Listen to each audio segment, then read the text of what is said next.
Welcome to episode 21.5 of the episode of the Endless Enjoyment podcast. Endless Enjoyment. We got the flag now in the background. New scenery, new setting. We in Nashville, Tennessee, baby. Triple E in Nashville, Tennessee. And I have a very special guest with me.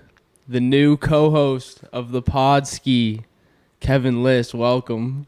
Happy to be here. Thank you. Thanks for coming on, brother. Oh, no problem. Yeah, I needed some help, with the podcast since, moving from Mass to Tennessee. My buddy Kyle that was filming it before is obviously not here. So we had to get some more equipment and get back after it. And I'm hyped to be living with you, man. And now we're here. We've been here for about a month now. Finally getting to record the podcast. Yeah, so we filmed the podcast, like this episode 21, like a week ago, and like the file got corrupted. So yeah. So we're back. So we're redoing it. 21.5 of the Endless Enjoyment podcast. I'm here with Kevin Liss. And I'm here with big boy Chenzo. Yes, sir, Chenzo. We in Nashville, Tennessee. We got another year on this lease. So it's Cinco de Mayo today, and we have our lease till April 30th of 2023. Yep. We chilling like some villains out here. Should be a good time. It's been an interesting, month so far. We'll tell some stories as we, move along the podcast. But shout out whoever's watching, the friends and fam. We love you, and we appreciate you. Yes, we do. What he said. Couldn't do it without you. And we're so blessed to be here and just living the dream. So, now that we got Kev as a new co-host of the pod, we need to learn a little bit more about him. Of course. So, also a music major. We went to school together. Yeah, music sound recording, class of 2020. We went to University of New Haven together. And that's kind of how we know each other, so we'll get into that, I guess. What do you think we should lead off with? I don't know. I kind of forget what we talked about last episode. Last time. How did we meet? How did we get here? Pretty much. So I'll say that I know Kev. Yeah, we met 2017, 2018, around then. Yeah, my freshman year. Yeah, your freshman year. Met through the homies. Jeff Dafsick, and I think Christian. Yeah, it was my roommates. Yeah, it was your roommates. That were chilling with, your roommates at the time when you were a sophomore. You're a year older than I am. Yep. So Kev's 24, I'm 23. He was class of 2020. Yep. I was class of 2021. So, yeah, we met that freshman year in Winchester. Winchester 317. What a place. Some degenerates. A lot of degenerates. A lot of shenanigans. Yeah. For sure.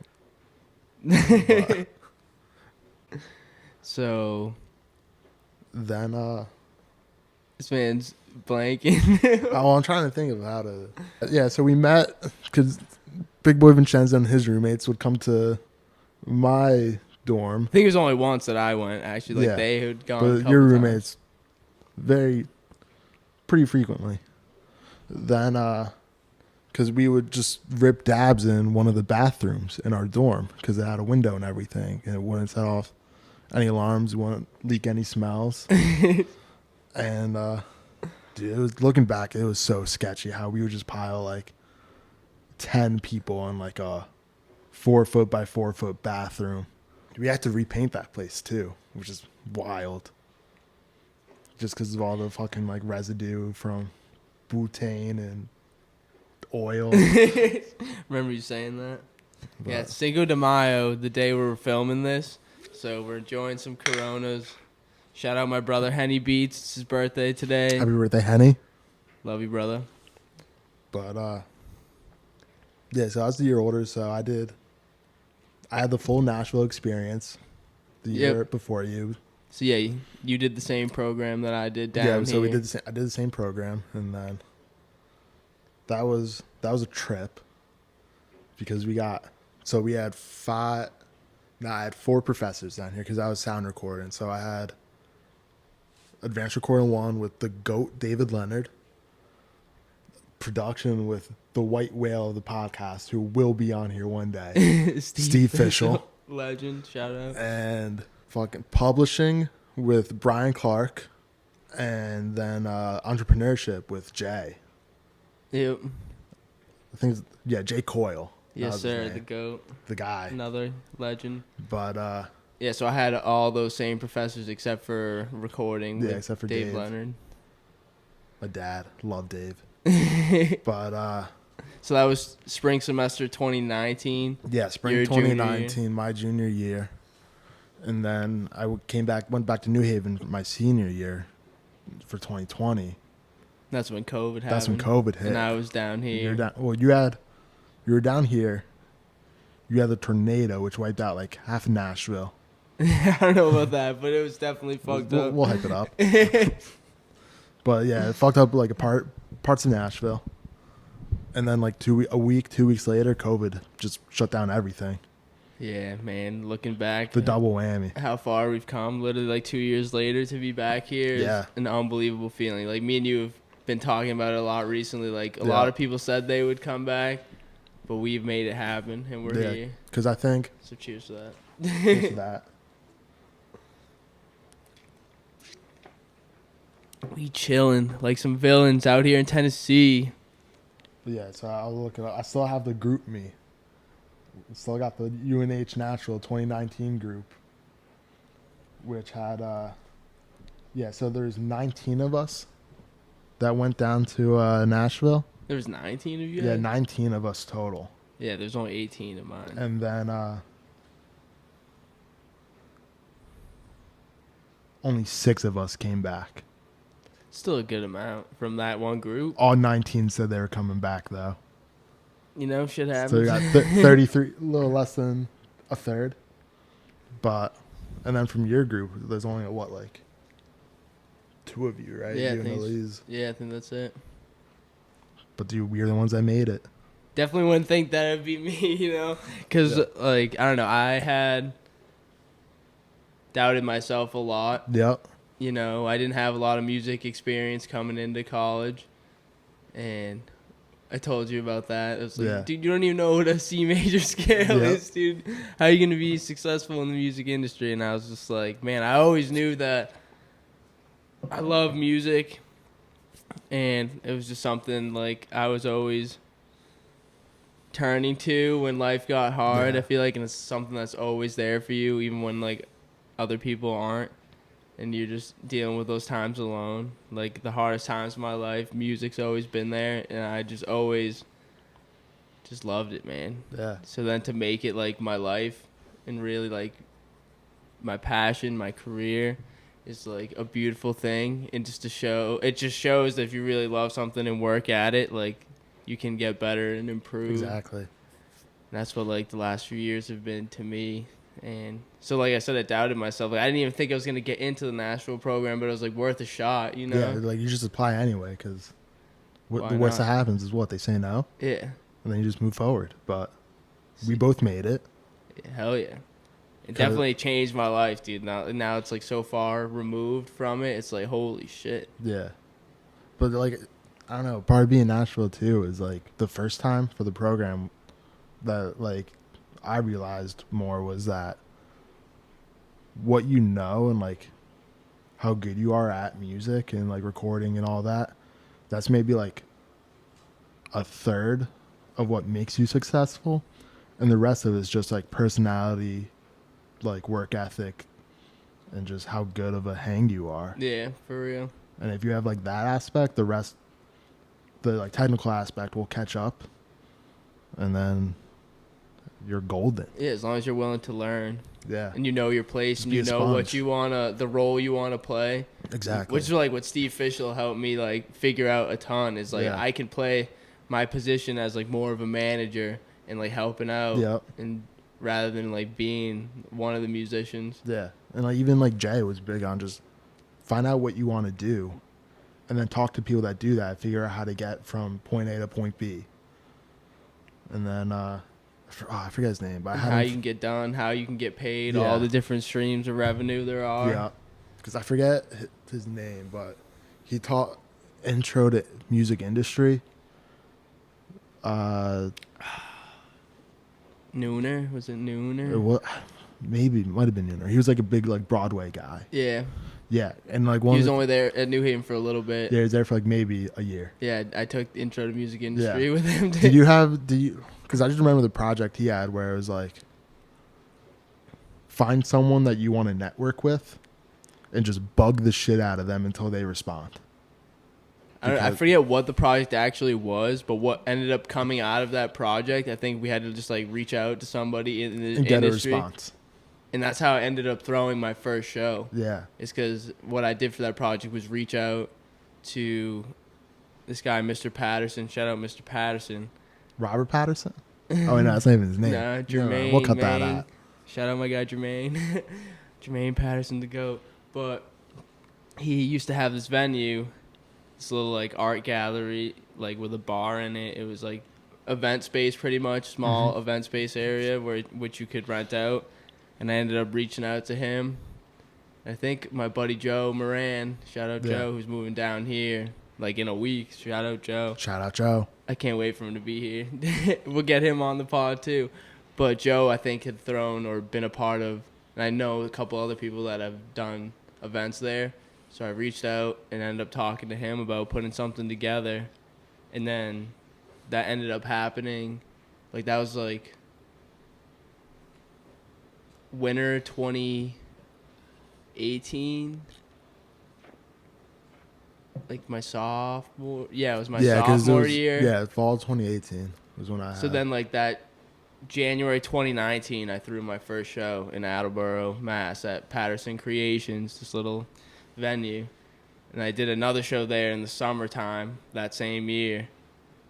And then, like, obviously after that was COVID, so like I didn't perform for a really long time. So like those first two shows that I did at Patterson Creations, man, legendary. Like I love those two nights, and that was just like really me putting my foot in the door, I feel like, and being forced to take that step too, because it was like for a part of a project. But I think I knew like I wanted to do something like that and just bring people together and have a good time. That's exactly what we did, and just learn from those experiences. Like performing for the first time, you gotta start somewhere. Exactly. And now I think I've done 10 performances total.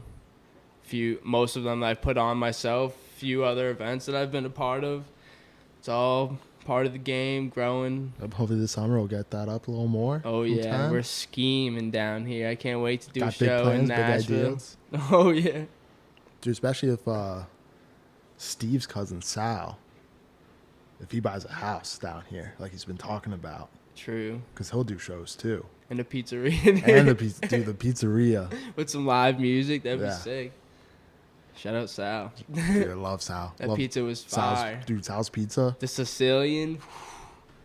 God damn. It's always good. Nice cash only place up in Mamaroneck, New York. That's it's good. Cash only. Yeah, cash only. That's true. But yeah, so that was a couple days ago, Monday night of this week. I remember exactly what the date was. I mean, today's Thursday. I think it was May 1st. Today Thursday? Yeah, it is Thursday. May 2nd. Man, we're bad at math is hard. Man, it's been a trip. I'm just thinking, like, song of the day today. Did I accidentally put Wednesday instead of Thursday? I don't know. I might. I don't know. But anyway, so Monday night, me, Kev. No, you put Thursday. Okay, cool. And me, Kev. And then the homie Sal. And then the other homies, Steve and Ashton and Julie. Yeah, so we got some food downtown. Got some food downtown at Pharmacy Burger. Yeah, Pharmacy Burger. Shout out Pharmacy. The Assembly Food Hall, that new fucking place in Nashville. Yeah, it's a dope place with a bunch of like food and shops and shit. Yeah. Right across from Bridgestone Arena downtown. It's lit. Then so Yumi, Sal, Julie went out, got some food, went back and saw Steve Ashton, Josh, And the Kelly Daniels band. Danny. All right, so we're gonna out Kelly Daniels band right now because that's the corniest thing I've ever heard about them. So the main guy, front man, Kelly Daniels, it's not his name. It's Daniel Kelly. He just switched them. It's like if I went by the Liss Kevin band. And the Liss Kevin band. That's what he did. Hey, It's the corniest thing. it's entertaining. That was the second time we saw That was the second time we them saw perform. them. Yeah. So like about a month ago, on April 2nd, we went to go see them. They were doing a 10 to close gig at AJ's Good Time Bar in downtown Broadway Strip. Dude, that was a rough night. Yeah, we stayed there till like 2:30 in the morning till they closed, and then Ubered back here. Yeah, we were on Broadway from like 9 o'clock to like 2:30. Yeah, it was a wild night. It was a long time.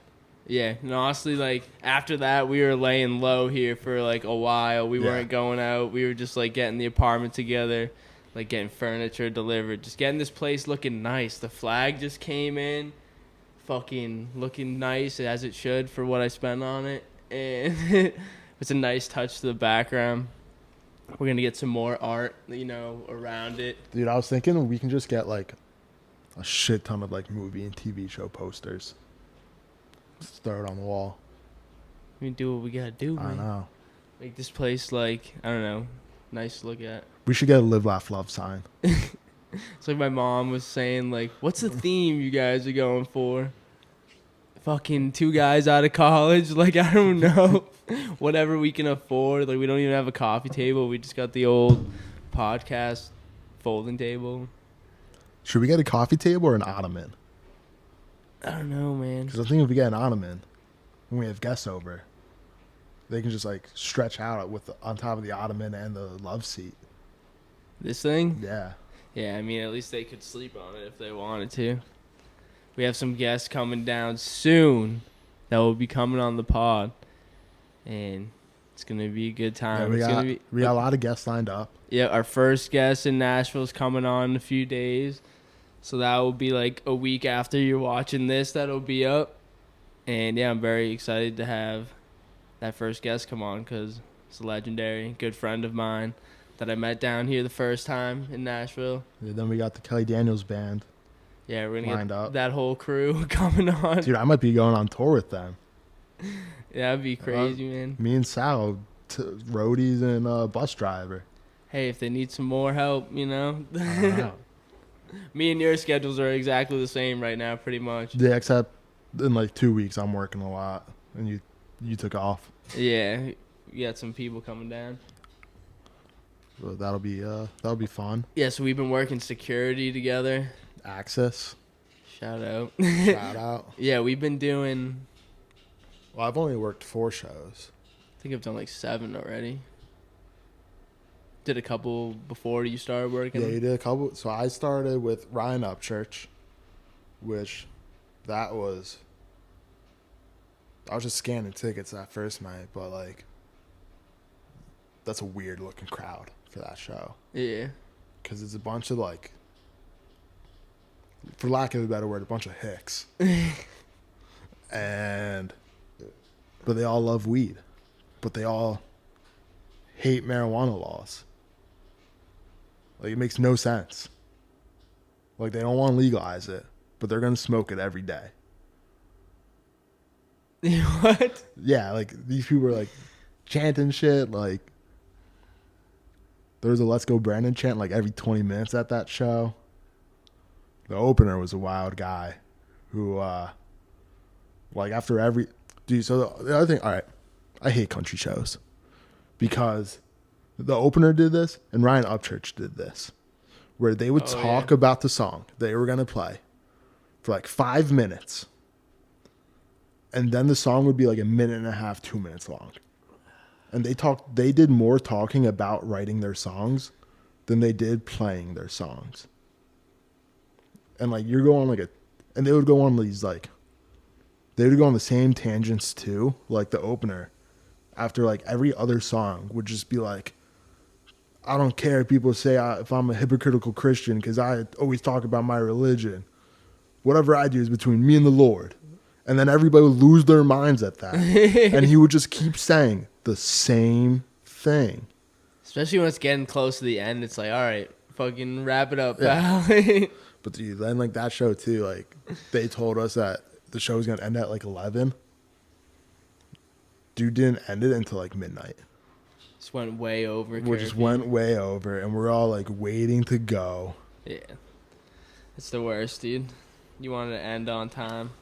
Then, yes, that was my first show. Dude, should we tell the little story at the Miranda Lambert concert? We'll get there. Because then the second show I did was the first one we did together, which was Letterkenny.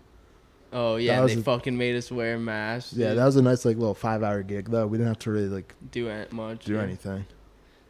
Yeah. Then the third show was Miranda Lambert. Dude, so we're working the front gate, like Kev's checking bags and I'm wanding behind. So this one guy comes through the metal detector and he goes off. And he's like, oh, I got my phone in my pocket. He's like, oh, yeah, I brought my gun, too. I thought he was joking for a second until he, like, literally pulls it out of his front pocket. He's got, like, a little revolver, dude. He, like, pulls it out a little bit. And, like, me, you, and whoever else was over there were like, whoa, you can't bring that in here, dude. And the guy's, like, clearly, like he's hammered. A little bit intoxicated already. Oh, not a little bit. He was gone. So he turns to his wife and he goes, give me the keys to the car. His wife already went through already. She was like, what's the hold up? And she's like waiting for him. She's all like pissed off. Yeah, they're just trying to get in this concert. He goes to his wife. He goes, give me the keys to the car. She goes, we took an Uber here. It's like, you fucking idiot. Yeah, so then he stumbled back. I think he just like buried it somewhere. Yeah, it's like, well, you can't bring it in here. He's like, well, what am I going to do with it? Like, well, go figure it out. So, dude, then. I wonder if, like, you remembered where you put that thing, dude. I don't know. Because that's, like, you're already drunk before the concert even starts, before you're even in there. Then there was another incident where, like, people brought, like, suitcases with them. And we had to tell them, like, you can't bring those suitcases here.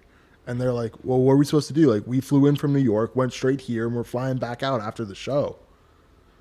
And we're just like, the supervisors are like, that's not our problem. Like, yeah, like you guys should have gone to a hotel or something. Like, you guys are idiots. Like, why would you bring a suitcase to a concert? Yeah, man. So I think they just like dropped them off somewhere. Man, interesting times. Yeah, you never see that shit in fucking Massachusetts. Well, dude, it's because like people pulling out guns and shit.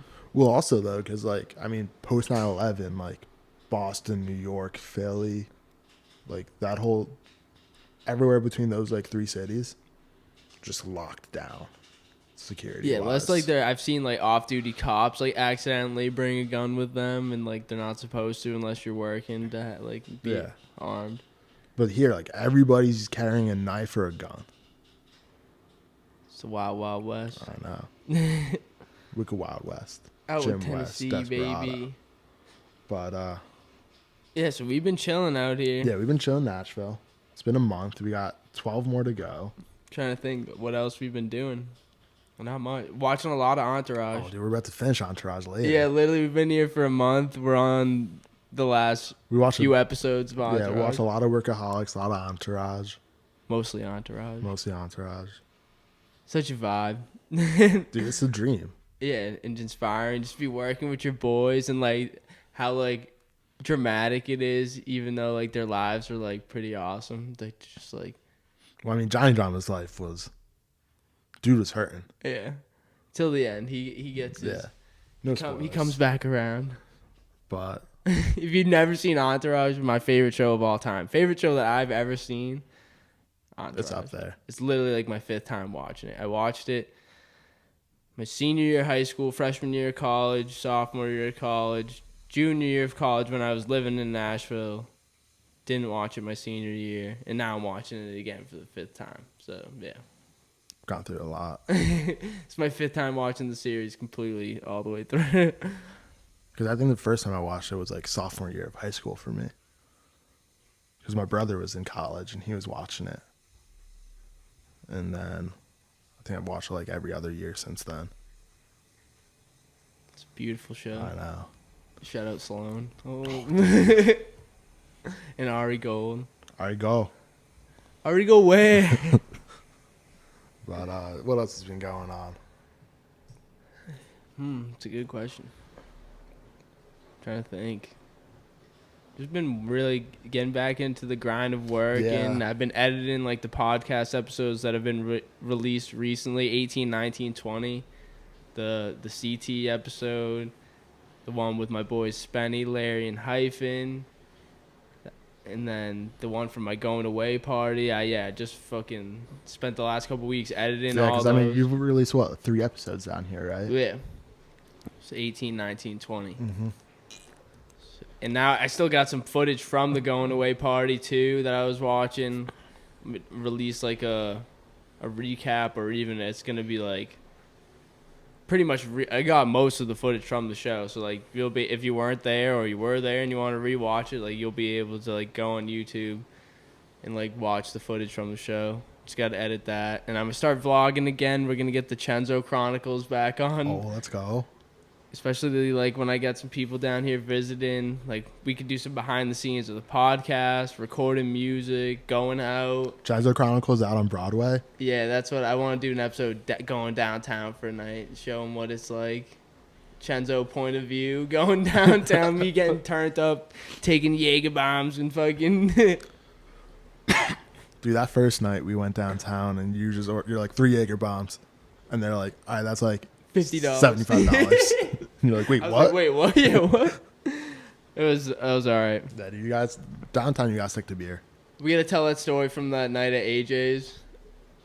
Which story? So, the one like the first night or the second night? The second night. So when we were watching the Kelly Daniels band perform. Oh yeah. And I'm like hammered at this point, you know. Probably had a couple of beers before we went out. I had a couple of beers there. I was feeling good. You know. You were feeling pretty good. Feeling pretty good, you know. And the lead singer, Kelly Daniels, Daniel Kelly, was...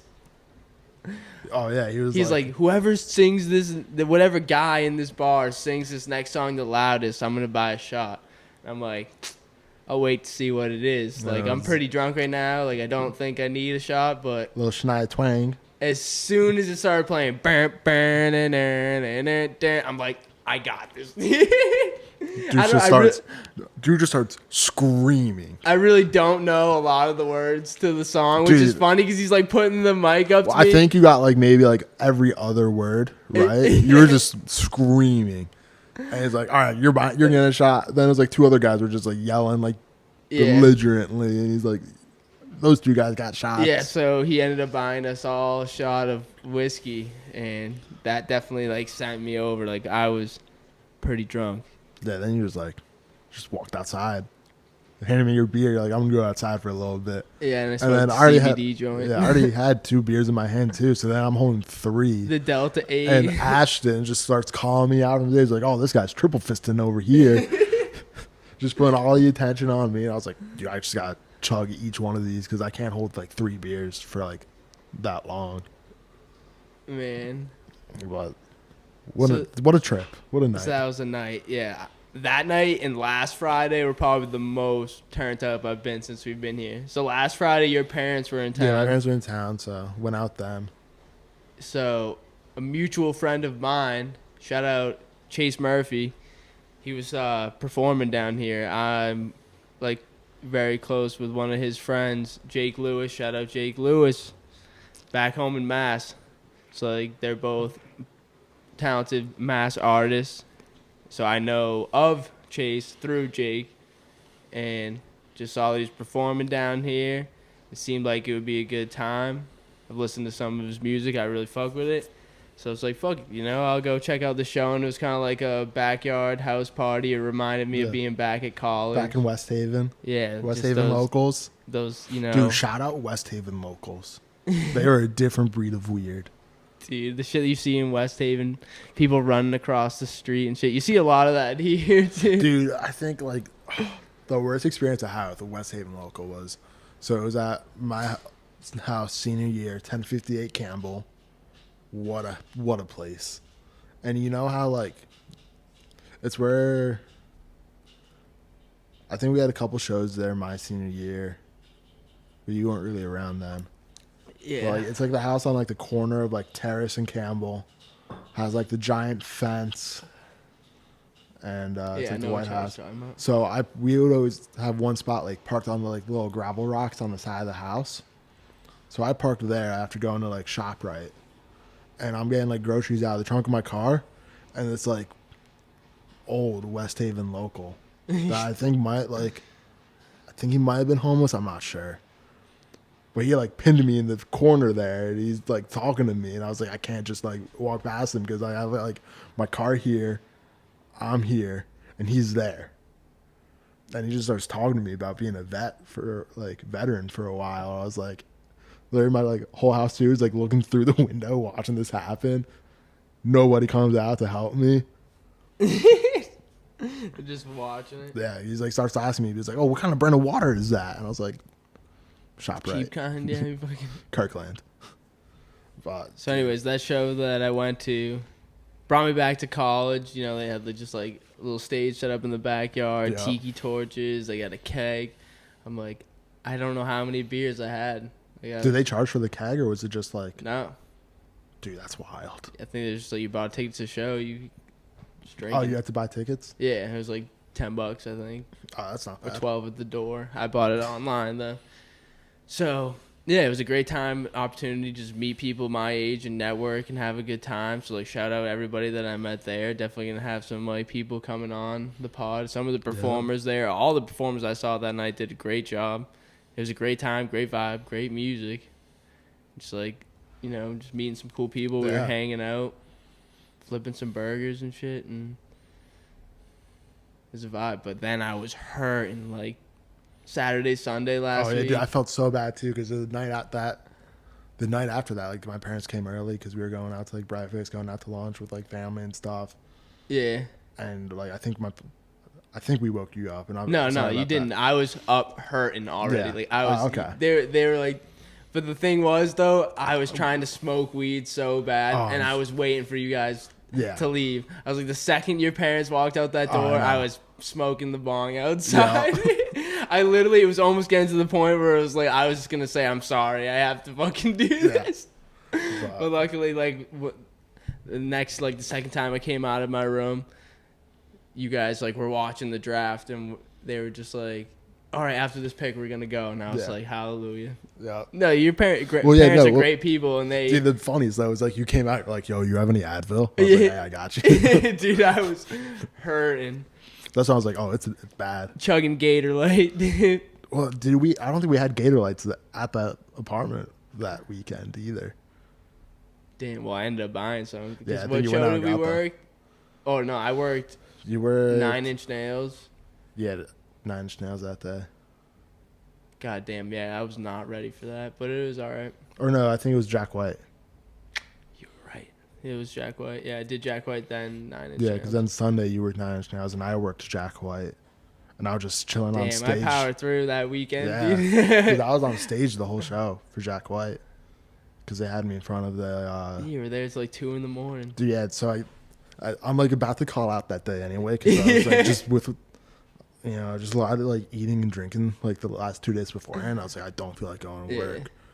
And before I could call out, our supervisor Josh was just like, hey, can you come in early? And I was like, fuck. And then they ended up making you stay late. And I was like, I'm new. So I was like, I don't want to say no. Yeah. And be like, oh, this guy doesn't work. Like, we're not going to put him on like that many shows. Like, yeah, once you start showing that like you can work and you're reliable, it's like I want to choose the times you can. Yeah, like I don't want to say no like that early. So I was like, yeah, sure. And they're like, all right, wear a black polo shirt. So I get there and they're like, all right, yeah, you're just gonna sit in this chair for the next like 8 hours, and then make sure that only like Dan, the tech for Jack White's guitars, messes with any of the guitars. I was like, yeah. I can do that. Yeah, he just And recognizes the guy. yeah. So I was sitting there from like 4 to 11, show ends. And then they're like, all right, go sit at this backstage door and make sure that like people trying to leave the amphitheater aren't like just walking through like backstage trying to find the exit. And then I was there until like 1:30. Yeah, I remember I was sitting on the couch in here, like right where you are, and you walk in the door and you're like, oh shit, you're still up. I was like, yep, I'm chilling, man. Cause dude, that was wild though, cause like no breaks, didn't even go to the bathroom. Yeah, or that's anything. wild, dude. I would at least flag someone down at some point to take a fucking break. Yeah, but it's whatever. Nice like Time's been flying. Nice like by, 10-hour day. It's good money. For what was originally supposed money. to be like a 5-hour day. Yeah, easy money. Like those first bank shifts, dude. Oh, those are great. We get paid for travel time. This man's also got the tool. Keep that motherfucking thing on me. Dude, I sold this one from Matt Bishop. I don't know if you know him. Matt Bishop. Yeah, but I stole this from Bishop. And I just like this. I like this better than that key you have. Because it's not as like, it's not as skinny. Yeah, I was saying that it is pretty skinny.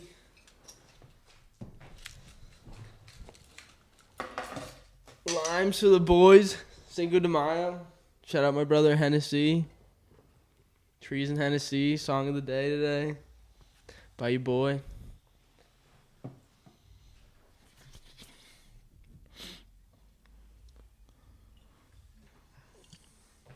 Throwing it back. Yeah, I think this episode's going a lot smoother. Mm-hmm. It's more like broad, I guess. Yeah. Then we filmed for 3 hours in that other lost file. I guess like I still have the audio from it. So like maybe one day we'll just release like the audio. Dude, you know, I wish we knew people that like did animation. Yo, yeah. Just animate it. Like the Joe Rogan tunes that they do. Yeah. Or like somebody did there's this like court case in Georgia that was just vile. And the creators of Rick and Morty, they read the whole court case. It was like a 10-minute excerpt as like the characters and animated it as like the Rick and Morty characters. Just for like shits and giggles. But like anyway, and we're back. If we had fucking people animating us, that'd be fun. Yeah. Just animate, like figure out from the audio what clips you want. And then just animate that like 2 or 3 minutes. It was funny, but I'm trying to hit most of the same points we were talking about in that. Yeah. Just not like drag certain shit too long. I won't go on my yeah, so I'll talk a little bit about like my experience in Nashville. Or in just college, bro. Start from the beginning. Or if you even want to go way back, like, we can save that for like another day. Into high school, into college. We're gonna go on to like another 3 hours. Yeah. I don't feel like doing that right now. I'm sorry. Yeah. But so college. I'll just do like the outline. So I started my music career in like 2nd grade, taking piano lessons, and did that like through high school. And then like 8th grade, started playing guitar, took lessons and stuff through high school. Then in high school, like sophomore, junior year, I started doing like sound and stuff for like the choir concert, school play, like school talent show, all that. And then like junior, senior year of high school, I was like pretty much like the only one doing all that with like, we had like a little board, I forget what brand. And I kind of realized I was like, hey, I don't practice enough to be like good enough to get into like a college for like piano performance or guitar performance. But I was like, I kind of know like the technical aspect. So found out about New Haven, applied in like October, got accepted in November. And I was like, all right, yeah, I'm just going to go to New Haven. And then I just coasted the rest of senior year of high school. Went from like being like a B+, A- student to like C's and D's in my parents as long as you're passing, man. Yeah, and my parents were like, Kevin, you do know they can like look at your transcript and be like, never mind, you're not coming here. So then I just went back up. And then freshman year, I lived in Bethel with a lot of the homies. And we like low-key trapped out of Bethel because the suite, like, I was in FS and then in BS, that suite, a lot of shenanigans went on. As usual. Then a bunch of us decided to like live together sophomore year because we were all in the LLC freshman year, which is like for those that don't know, the living learning community. Yes, sir. And they would just take all people that had like the same major. So like all the music majors, all the like marine bio majors, all the criminal justice majors. Put them in one They spot. would like all put them on like the same floor, like the same building. And then every now and then have like little activities. Yeah. So, dude, I remember this from freshman year. So the first day we moved in, we went to our LLC went to Sky Zone. Sky Zone? Yeah, like, I love the Sky trampoline Zone. park. Yeah, fuck yeah. I lost my room keys at Sky Zone. What, in like the ball pit? Yup. Lost them in the ball pit. Just flipping in the fucking foam fucking pit. Yeah, and I realized that like when we got back, I was like, shit, I don't have my keys. I was like, tracing my steps, was like, Sky Zone. Definitely in there. Definitely there. Then go scuba dive. So I went like 3 months of the semester just not having any keys to my room or building. That must have been a pain in the ass. Dude, I was just calling people all the time. I was like, yo, just let me in. Yeah. Me and my roommate, we were always planning on just putting like tape on the door. So, I mean, that worked out where I just didn't need my key because I could just walk right through. Yeah, but also some people could just get in. Oh, dude, there's a story about so Steve, right? Steve. He lived in BS. Yeah. And like DeRose. he wasn't What's his last name? Yeah, Stephen DeRose Jr. But he wouldn't participate in the shenanigans in BS all the time. And so all the time. Not all the time. But there was one night where we had this giant chair. Like trying to think of how to describe it. Like, you know those chairs everybody had in like their dorms or like in their houses that would have like the little like net in it? Yeah. It was like one of those, but it wasn't like a net chair.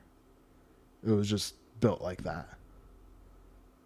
Like it didn't sink in? No, like it was already like it sank in, but it was already like it was permanently like sunk in. Yeah. And there's no net with it. It was just like a giant chair. Kind of like the size of the love seat that you're sitting on.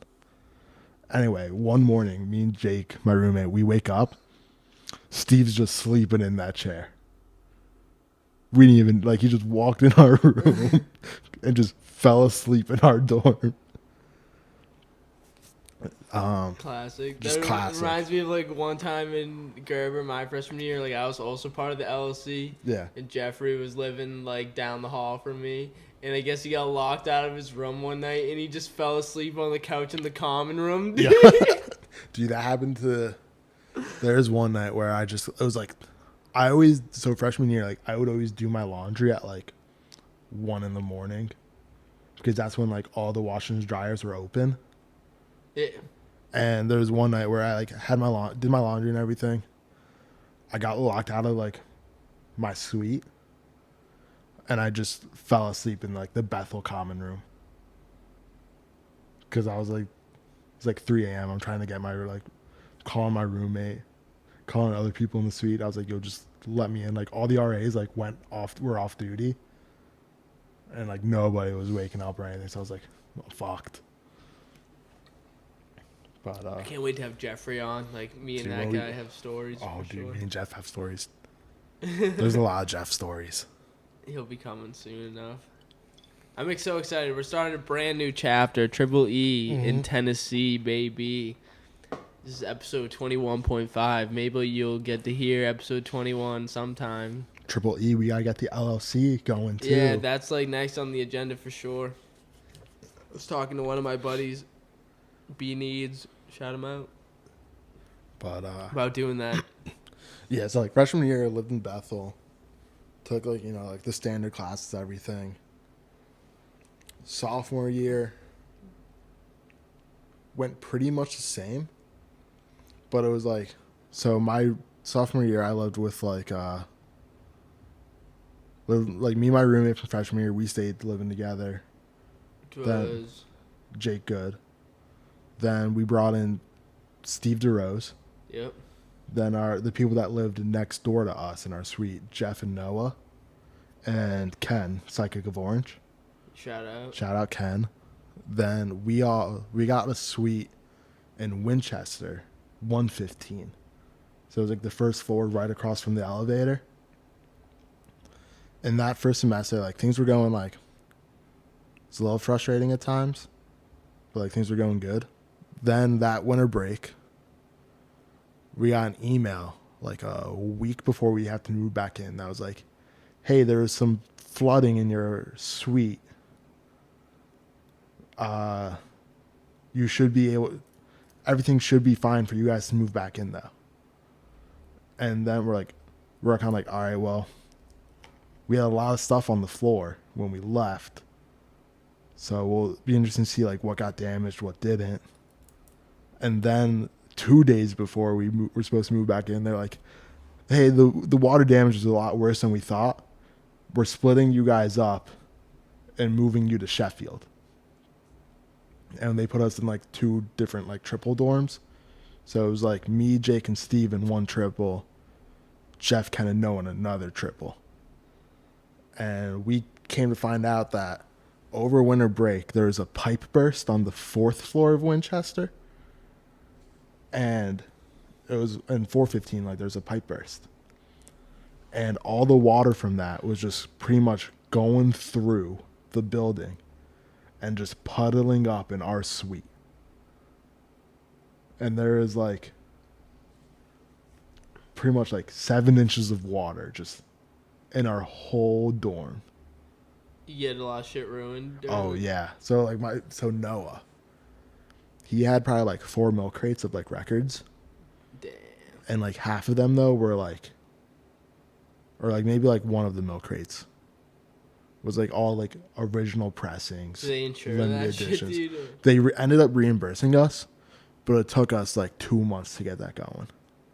Yeah. Because the first 2 weeks we were like, hey, how can we get our money back for the things that got destroyed? Because it wasn't our fault that a pipe burst. It was the school's fault. And then they're like, oh, well, you got to talk to this person. And then we would go to that person. They'd be like, oh, no, you got to talk to this person. And they're just like leading us, it's like a wild goose chase. And then finally they're like, oh, just make like a document of like pictures of everything that got destroyed and how much it cost like to replace it. And then we'll write you like checks for that much. So after that though, like, so during that whole year though, like I was always in 317 because that's where all like a lot of my other friends all lived there. And then that was just like a free for all place. That's where we met. So I pretty much after that I was like, because my boy Adam, he was like, he didn't use his bed once that whole year. He just slept on the couch. Don't know why. But either way, so when everything went down, I was like, I just kind of moved in and I just took Adam's bed. But so that was sophomore. And then, that was a little dad room. That's how we met and everything. That was sophomore year for me. Junior year, I moved off campus with like a lot of the guys from Winch 317. And we got sold on this one place out by this one like management company that they're like, oh yeah, like we're gonna renovate this whole property. It's gonna be all brand new, everything. And we were like, all right, yeah, that's fine. And before we moved in, they're like, hey, all the people living on the 3rd floor of this place can't move in because we need to build staircases for like a second fire escape, pretty much. Mm-hmm. So they broke their lease because we had We were living on the second and third floor of this house, and we'd separate the leases by like second floor, third floor. So the two guys on the third floor broke their lease, and because they're like, hey, we can't like wait to move in until like October. We got to move in like August. And we stayed because we were like, oh, we can still move in. That's fine. Then that was a nightmare because nothing worked. Like the place was like still under construction when we moved in, but we just by the crack house. Yeah, right in front of the crack house, and then we made it work. But out of the babysitting tonight. Oh yeah. But so out of the three of us, it was me, Adam, and Luke. Adam dropped out of college like the semester before we moved in, but he was still gonna just live with all of us. Mm-hmm. But then he was like, "Oh, like he's like, I hate Luke so much that like I'm just not gonna move in." And I was kind of like, "Fuck," but like Adam still paid like his share of rent for like the 6 months, and it was just me and Luke in this place. And then Luke's girlfriend like moved in, and then they began to expect a child around Thanksgiving that semester. This man became an uncle. Yeah, this dude, I became an uncle. Luke became a dad. He's being a good dad now, but he was not prepared to be a dad. And I got into Nashville. So, oh yeah, but before I moved to Nashville, I joined up with Kappa Sig, starting the fraternity, and we were like, hey, we're gonna throw this banger at one of the off-campus houses. And I was like, oh, we could do it at my house. I talked to Luke, it was fine. And Veronica, Luke's girlfriend, ended up, but like a couple weeks before that, she moved into the first floor of that house. So we pretty much had the whole house to like the three of us, and it was like a 3-story place. And we threw a banger there. And I think there was at one point like 250, 300 people. Because it spilled over to the crack house too. Jeez, yeah, that place not that big. And it's not that big. But it was an event. It was an event. So people on the football team like showed up. And we were like, hey, like, please leave. Like you're causing a ruckus. And a ruckus. They're just being loud in the street. One of our neighbors came out and was like, hey, like, please get out of our driveway. And the people on the football teams tried to fight our neighbors. So they called the police. Who are just some random West Haven locals. Yeah. They're just some, it's whatever. They're to get to us. And after that, they were so fine with us. But yeah, so they called the police, which went over to campus security. They came by, shut it down. And, oh, dude, this is one of my favorite Luke stories because I don't think it was true. But, so when the cops came, he was like... You never took a sip of that beer, dude. You know, fuck you. So he's placing it back down. Fuck you, guy. But anyway, so, like, the campus police comes and, like, hey, what's going on? I was like, I won't go to Luke. I was like, let me just talk to them. Because Luke was going through some shit that night. Because his girlfriend, Veronica, some girl that her ex cheated on her with showed up to the party. And Veronica's first idea of that was to just leave that house and just walk away. Just storm off into West Haven. She storms off. Luke's trying to be like, yo, come back to your house. Campus police comes. Like, Luke's freaking out. I'm just like, oh, let me just talk to them because, like, it'd be better if only one of us takes the blame for it all. And then Luke comes out, starts telling them, like, everything. And he's just going on wild tangents. He's like, all right, we're good kids. Like, I don't know, like, whatever. And so they take all three of our names down. And Luke said part of the reason why he was so, like, nervous and just, like, blabbering on for, like, 20 minutes, like, telling the same story to the cops, like, 4 times. And their cops are like, we get it. Like, can we let's move forward with this. And Luke was like, oh, well, somebody stole my keys. and said they wouldn't give me back my keys unless I did a line of coke. What? And so Luke was like, yeah, I was coked out. And I was like, I'm just trying to like, the idea of somebody just going to a house, stealing someone's set of keys and being like, you can't have your stuff back until you do this cocaine. Yeah, I mean. But what, so then, What? yeah, like it was just wild to me. I don't get it. But, so they take all our names down. Dude, I think Jeff was at this party too. So when he comes by, we'll go into more depth about like what happened. I can't wait for So it was Brandon, Ross, and Cole. A fucking shadow Brandon. They were just chilling on my roof. Cole. They were chilling on the roof. I was like, guys, please get off the roof. And they're like, okay. But Great boys. great guys. But so then we have to go to this whole like hearing and everything. And then they just put us in like they make us go to therapy and Alcoholics Anonymous. Been there. And like when we go to like this whole thing and they're like, you guys are only here after one offense? You must have done something really serious. And I was like, we had a little party. We had some friends over. And then, so that was like the last like big event at that place. Well, the second to last big event, because the last big event was Luke announcing that he was having a kid. On like a Thursday afternoon. Jeez. But yeah, so then I went to Nashville. After that, we broke our lease, and like we document like all the times we tried to call our landlords with problems and how they like just didn't respond to us and all this other stuff. And they were being investigated by like New Haven in general for like breaking like building codes and all that. So we were like, oh, we'll gladly like go to like, you know, the city of New Haven and like talk about this. And they're like, never mind, like you guys don't have to pay us rent anymore. Like you moved out. And New Haven was a time, or Nashville was that was a time. It kind of opened my eyes up to like how I can be successful in this industry and how like I'm not as far off as I thought I was to like my peers and being successful. Cause like I had like a lot of self-doubts and stuff. Like when I got the news I was in, and there's 19 of us. I was like, oh, like I'm probably in like the last like 6 or 7 that like just made it.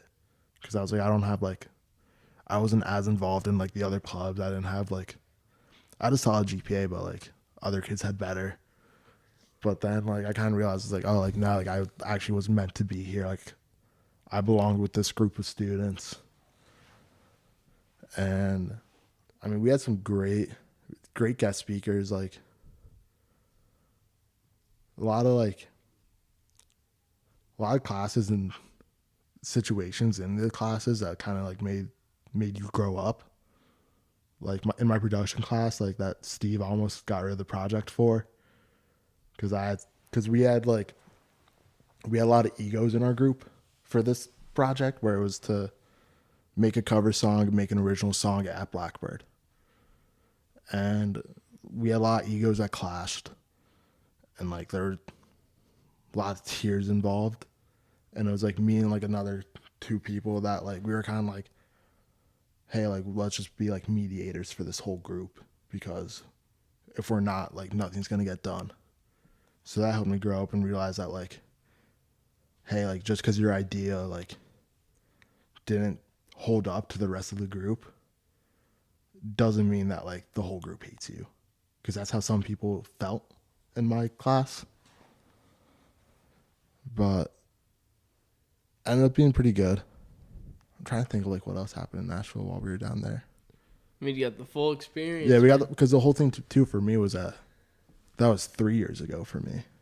Yeah, it's 2 years ago for me. Over 2 years ago. Yeah, but yeah, I had a good internship at Soundstage, where we had to like, as our group of interns, we had to work to gain the trust of our internship and like the actual like people that work there, because the group of interns before us stole a bunch of gear, and we were able to do that pretty quickly.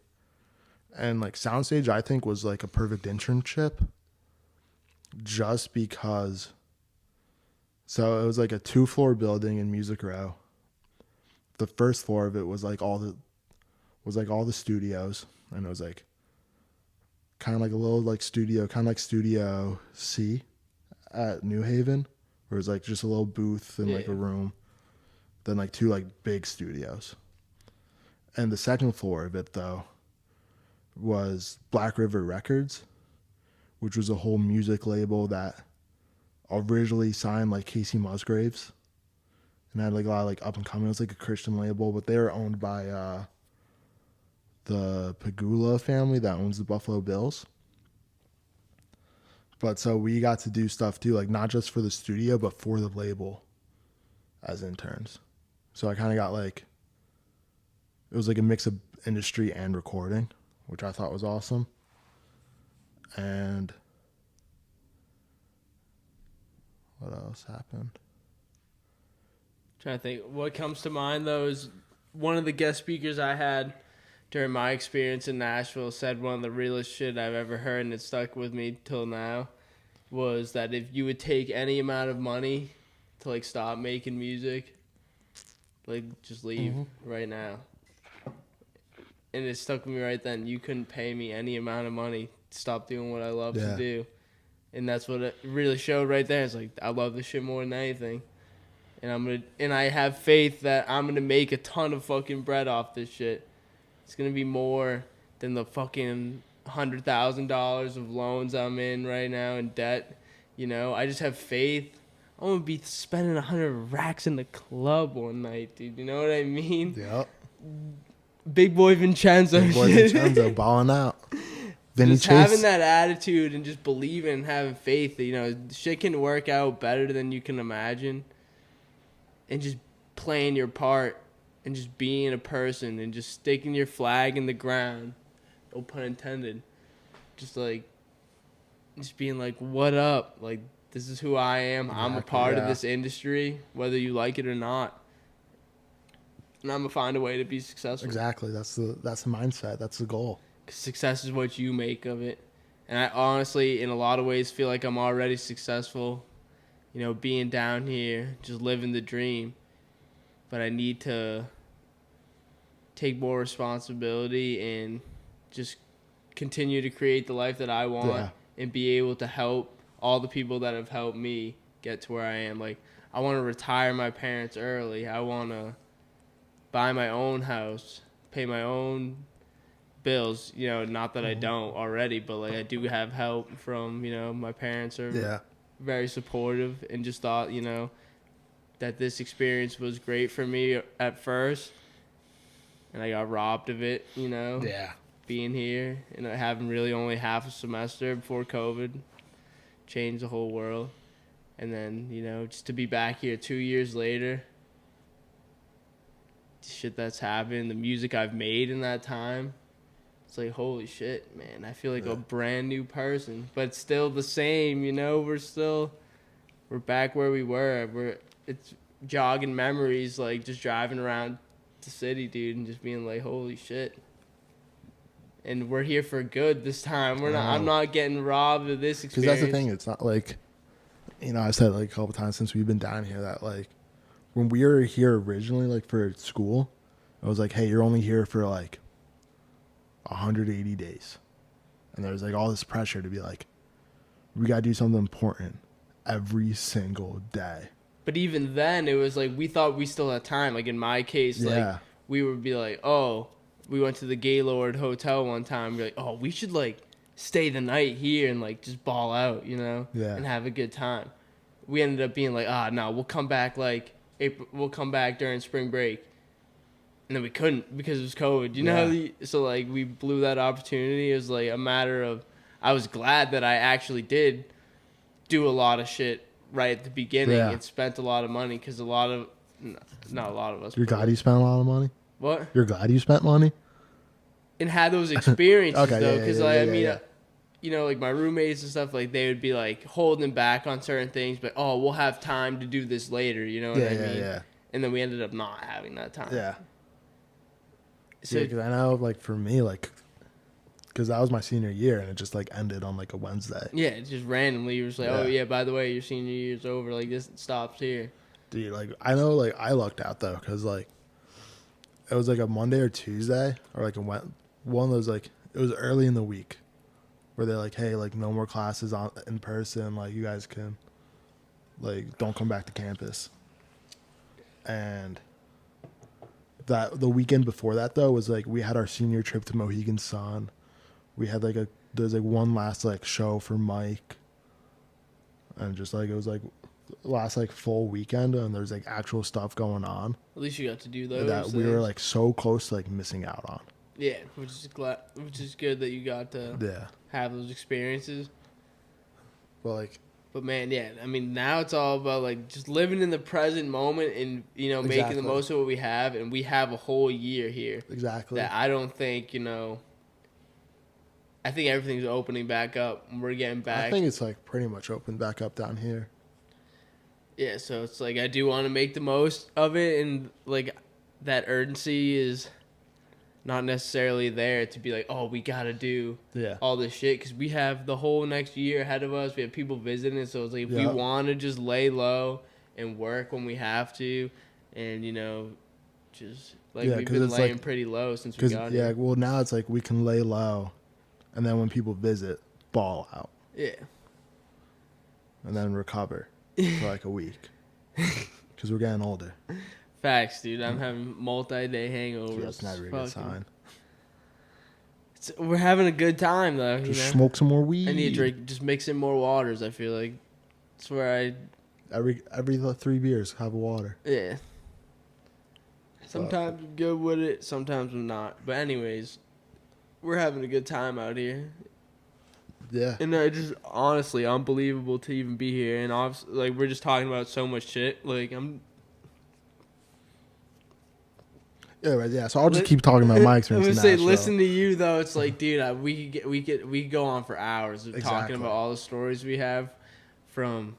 That's why we'll have more episodes. Him being from Jersey, me being from Mass, and then going to Connecticut, and then we had our own experiences there, and then we both came here and had our own experiences. Exactly. And then we both went back to New Haven, and then finished, and then came back here, and now we're just like. This is the most time me and Kev have spent together. In forever. Ever. Like, we had mutual friends, like his frat brothers, like, especially, like, Brandon and Jeffrey. Shout out Jeffy Daff. Brandon, Jeff, and Cole. Yeah. Like, those are my dogs from college, especially Jeff. Like, that was my roommate when I lived in Nashville. Like, we shared a room together, and, like, we lived together sophomore year as well.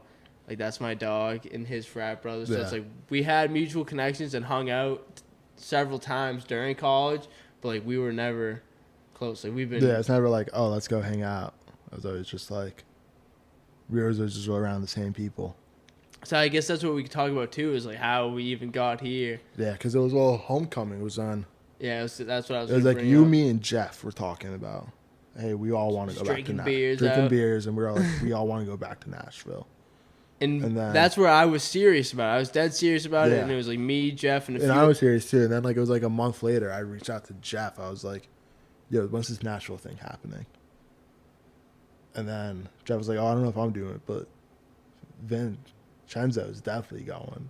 And then he put us in contact. Whether I'm going alone or with somebody, I was going. That's where my mind was set. And then me and you. Yeah, Jeff put us together. Yeah, and I was just like, yo, like, if we're on the same page, and we've been on the same page ever since. Exactly. And then I ended up coming down here in February with my dad to check out some apartments after we were serious and looking at some places. I remember I just spent, like, several days back home in Mass just watching Star Wars, The Clone Wars, and just looking up apartments, dude. Looking at the ratings, the reviews. And then I set up 6 tours. 3 on one day and 3 on the next day, and me and my dad came down here for 2 nights. We would check out a few apartments for the day, and then we'd go out on Broadway, be in bed by like 10 p.m., dude, hammered. Yeah. And then do the same thing the next morning.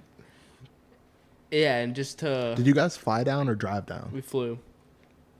And just the stress and just like hoping that things were gonna work out, you know, from just yeah. even a couple months ago to finally being here. And being like, everything's great. Yeah, and we have the apartment together. It's looking nice. Yeah. We have the furniture. Like, yeah, for the first time, like, ever, I have my own room. You know, like, I did have my own room at home. But, Like at school. yeah, in college, I shared a room with somebody every semester of college. Like, I never had my own room in college. Dude, the best room I had was at 118 Taft my junior year. Because I had my room to myself. But it was like a 16-foot by like 18-foot room. It was like, I'm trying to think of the dimensions of my room right now. I think that's a little bigger than that, right? oh, it was a lot bigger. Because that was like, it was like a 600 square foot room.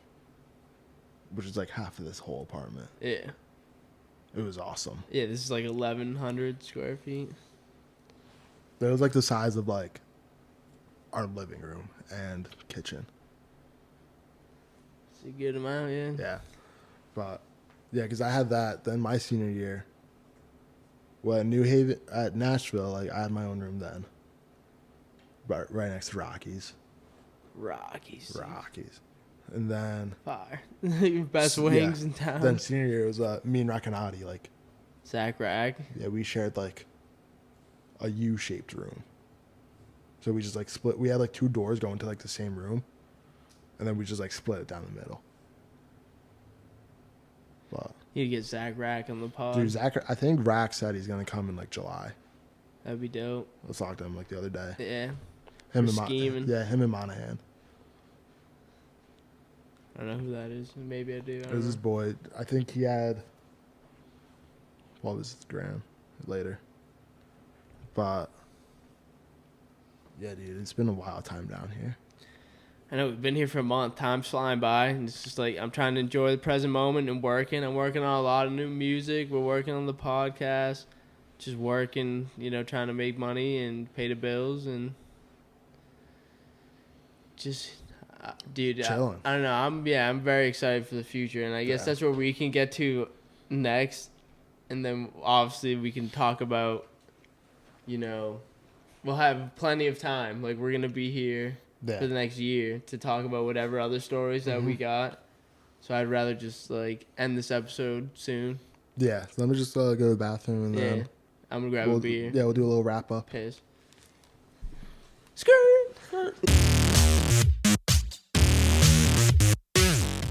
We are back. And we're back. From that pee break.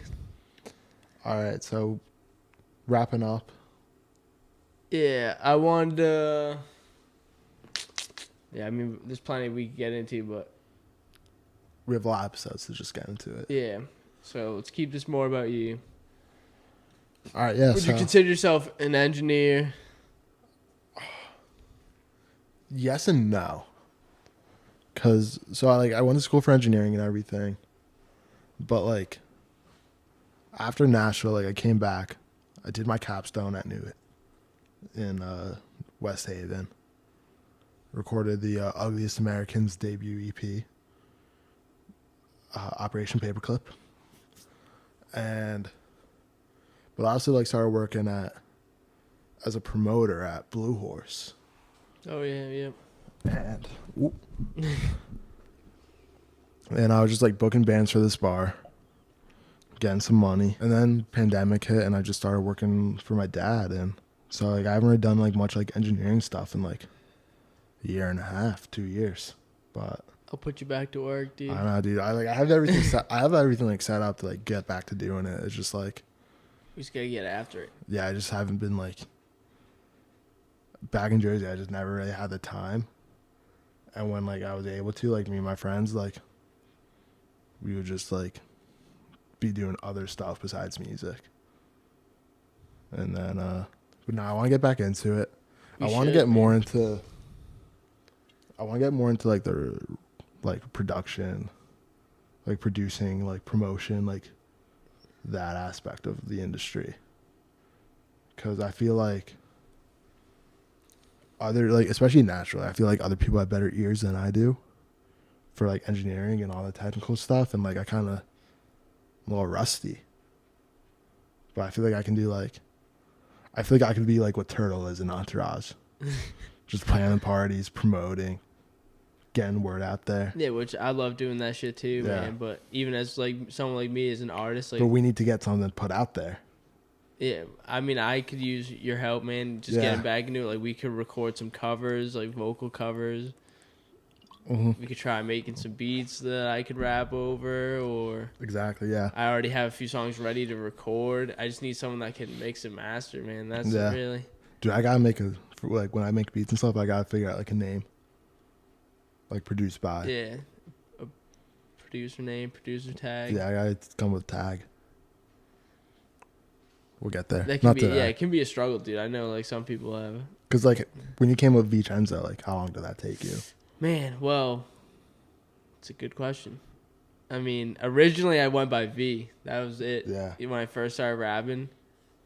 And that was just because, like, you know, towards the end of high school, I was just going, that was, like, what just people call me. And also people call me Chenzo, too.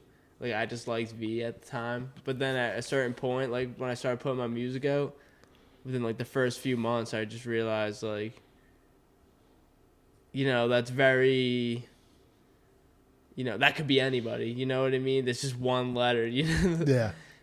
So V Chenzo is a little more specific. There's only one V Chenzo, Yeah. and that's me, you know? That's right. So you can call me V, you call me Chenzo, you call me V Chenzo. So Big boy Vincenzo. you know the vibes, You dude. know the vibes. That's a story for another day. But Yeah, but yeah, anyway, so my plans down here just work with Access, find like a full-time job, whether it's at a studio or a label, and just grind. have fun and Yeah. work. I mean, I would love to record some shit, dude. We've been down here, and it's like, Yeah, we gotta start doing this stuff. I got some shit ready to go. So it's like, it's better to work in person, I think, and then we can combine our minds rather than working online. Exactly. Do you want to talk about your idea for the compilation album on the podcast? Or Ooh. I guess I'll bring it up briefly. put it out there so then it's like, oh, there's listeners, and now it's like, oh, now I Yeah. gotta do this. I mean, yeah. I've had an idea that I just came up with, really, about having a compilation album with, like, every person that I've ever worked with or made a song with that I know personally or have been meaning to make a song with personally, to have them on one album. And it would be called We the Wave. Just like Triple E, We the Wave. It's 3 E's in that if you're too slow for And it's going to take some time, obviously. But I think eventually it came up while I was like writing this other song recently. Just like We the Wave. I was like, whoa, that's kind of like a, I don't know, just a big idea. Like whoever, you know, I fuck with and make music with, I believe in really just as much as I believe in myself. And just to have us all on one project and to it really be like an Endless Enjoyment compilation album, like a part of my record label. And even though like I'm really the only artist under Endless Enjoyment, there's a ton of artists that fuck with my brand and support it. And, you know, they don't have to be signed to me to be a part of it, you know? Yeah. I don't need it a part of their career. I'm focused on mine. And I just think that would be something cool to do. I have a couple other products in mind too. That's like in the future, man. Like that ain't coming out for like I say 2 years at least. Just because to get all those people, Yeah, like, just all the scheduling is just gonna take a while. Yeah, I've written down like most of the people that I want to have on it, and that's like 30 plus people. There's probably like 15 different producers, 15 different artists, 15. And then I want to get people involved like visually too. Do like the people that I've done videos with and shit too. Like just give them an opportunity. Let's do something else. You know, I think that would be something cool that's going to come together across the next few years. I'm working on, I just put out No Contact. My most recent mixtape is out on SoundCloud and YouTube right now. Some more alternative emo rap kind of vibes. And that really, you know, just capture the vibes of me being on my own and focusing on what I want and making the life that I want happen. And just being in that isolated mindset and being alone, which can be, you know, sad and frustrating and lonely. And yeah, so just facing those and like even being here, it's like, you know, me and you know each other and becoming better friends, but like I'm out here on my own a lot of the times, I feel like, and just learning to live like that. And yeah, so I mean, I'm really proud of the music I've put out and how far I've come. I've gotten a lot of support from my friends and family. You know, it means the world. If you're watching right now, you're a fucking real one. You know, like, Preach. this is just the beginning. Like, we're just getting started, and who knows where we're gonna go from here. Only up. Big things coming. Big boy Vincenzo. So before we wrap this up, I want to talk more about, you said like your goals for here, what you want to do, but like let's hear about your influences to, like, you know, I don't even know, like who has influenced you strongly, specifically musically we're talking about. Awesome musically. So like personal influences to like get involved in the industry and everything, I gotta say was my old piano teacher Neil. He's a real one.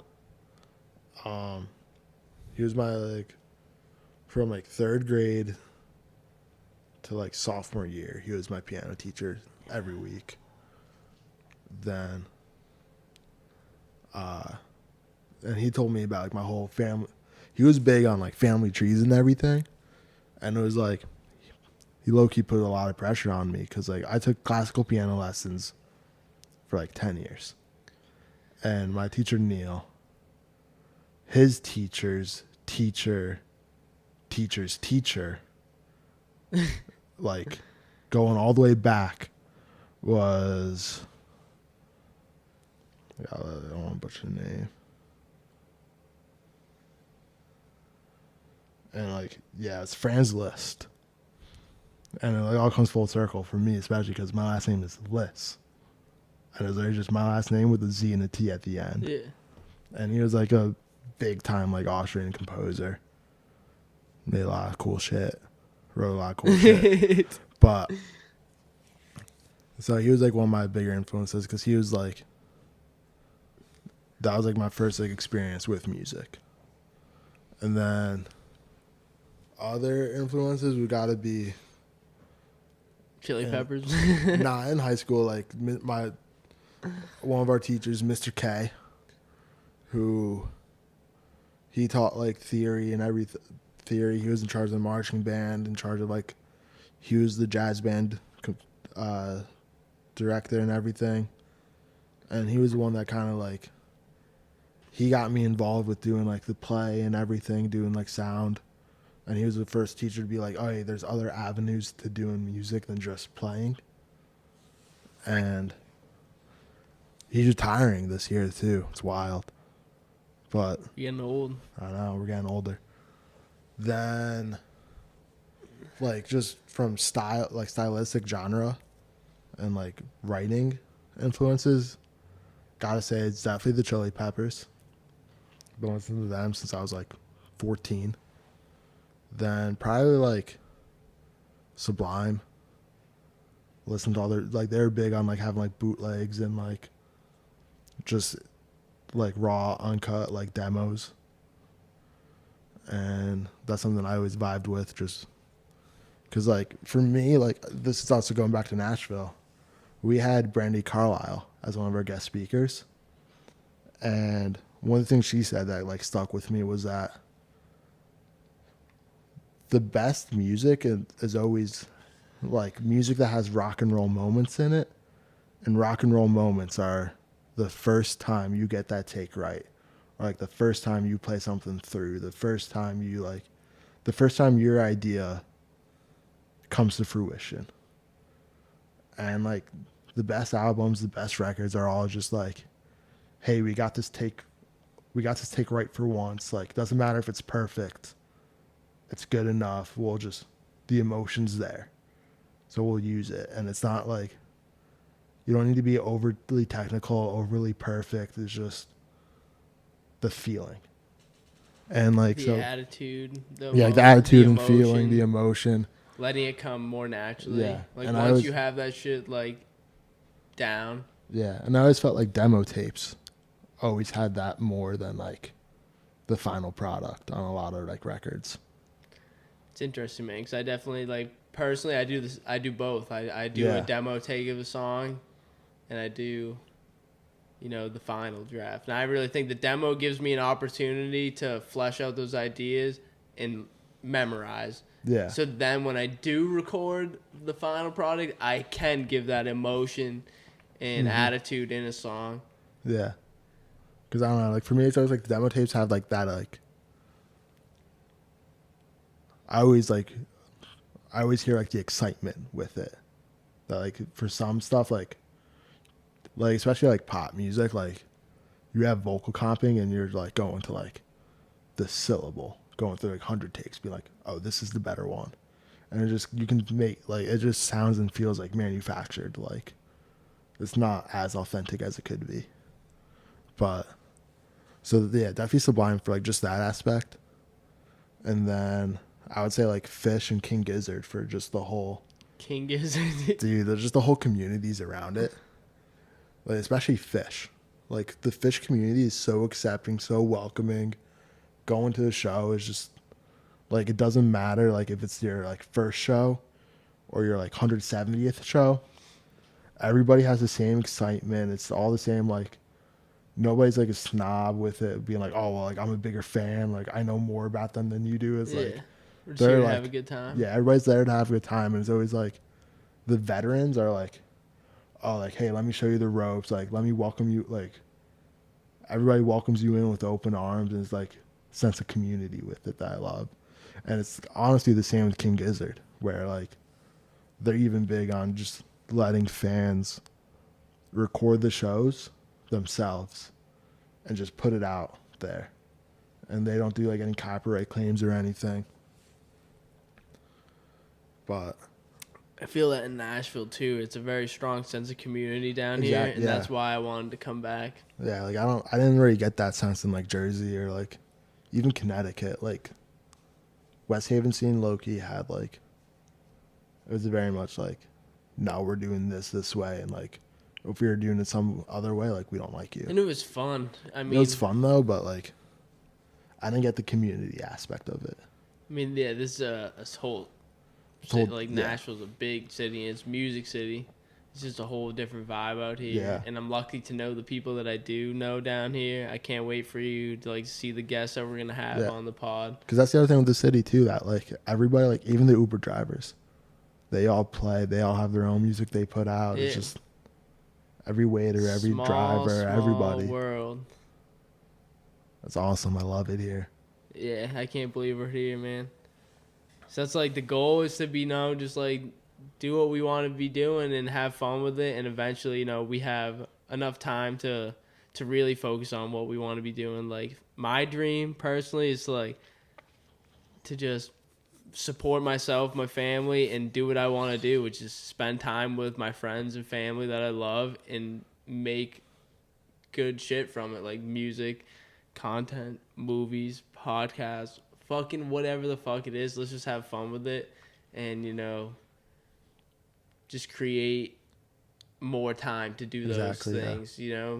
We're still in a point of our lives where we got to work, we got loans to pay, we got bills to pay, so it's like I just want to move past that stress and just be able to just be fucking living like we're living the dream. But it's like we still got a lot of work to put in, and I have faith that like we will. Big shit's coming. Yeah, believe it, achieve it. Big boy, Ben Chenzo, and Kevin Liss. On the podskeee, episode 21.5. Maybe you'll hear episode 21 eventually. Maybe we'll figure that out. It's in we have 3 hours of audio that we're. It's in the archives. It's in the archives. But yeah, we're just gonna wrap it up here. Hopefully you've enjoyed listening to like how me and Kev got to know each other and how we got down to living in Tennessee together. We got this beautiful apartment. Open invite to all the homies. Yeah, come down, plan a visit, sooner the better. Get a good deal. Just let us know. Get a good deal on a fucking ticket. Yeah, if you give us at least a week in advance notice, we could probably make it happen. Oh, not probably. We will make it happen. Yeah, I mean, it's gonna be a legendary summer down here in Tennessee, and I'm excited. I don't know. We just getting started. We Just got a whole getting started. year left here, and then it's probably gonna end up. We're either gonna renew the lease on this place, Or move somewhere else. It's just or we're gonna get a bigger place, and more people are gonna be here. So more people, more hosts.